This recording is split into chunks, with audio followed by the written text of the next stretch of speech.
Oh my God, I'm so glad you guys signed up for this. Woohoo! All right, so today's geometry topic, this is video 10.1. All right, transversal. I know, exciting stuff.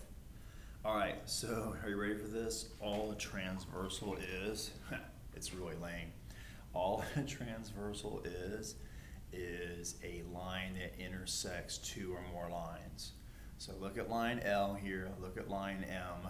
T is intersecting those two lines, so line T would be your transversal. Okay, so transversal, a line that intersects two or more. They usually show you two. That's usually what they do with these, but again, you could have more than two lines. Okay, talk about vocabulary. Oh Lord, I apologize for this.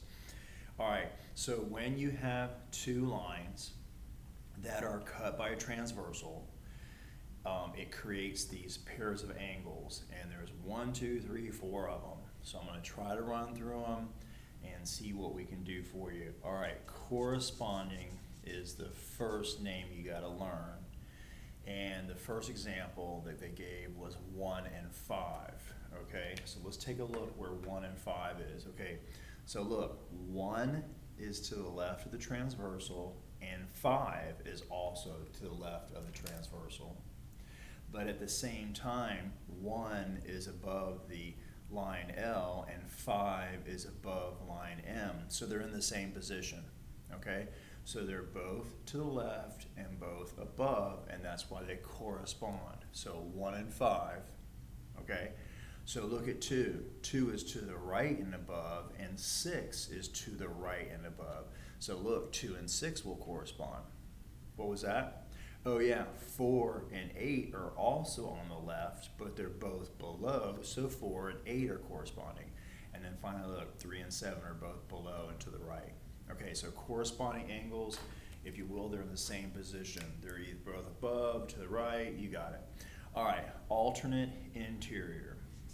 Okay, this one's really easy. Interior angles are the 4 angles on the inside of the two lines. So just plain interior is 3, 4, 5, and 6. Alternate is just how it sounds. If you grab 4, 4 is the one above, 6 is the one diagonal below. So 4 and 6 are alternate interiors, and then 3 and 5 are alternate interiors. Okay, alternate exteriors. Use the same logic. You know, you want to make your life easier. So let's focus on the word exterior first. Exterior is outside those two lines. So exterior would be 1, 2, 7, and 8.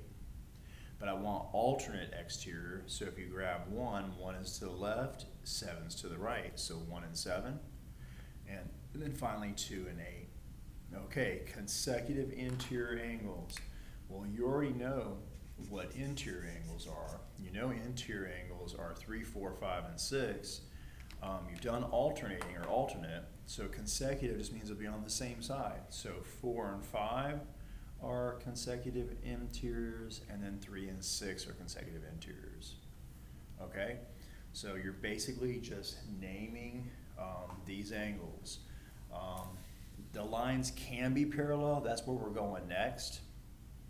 When the lines are parallel, these angles are either congruent or they add up to 180, but in this example here, we're not saying that lines L and lines M are parallel.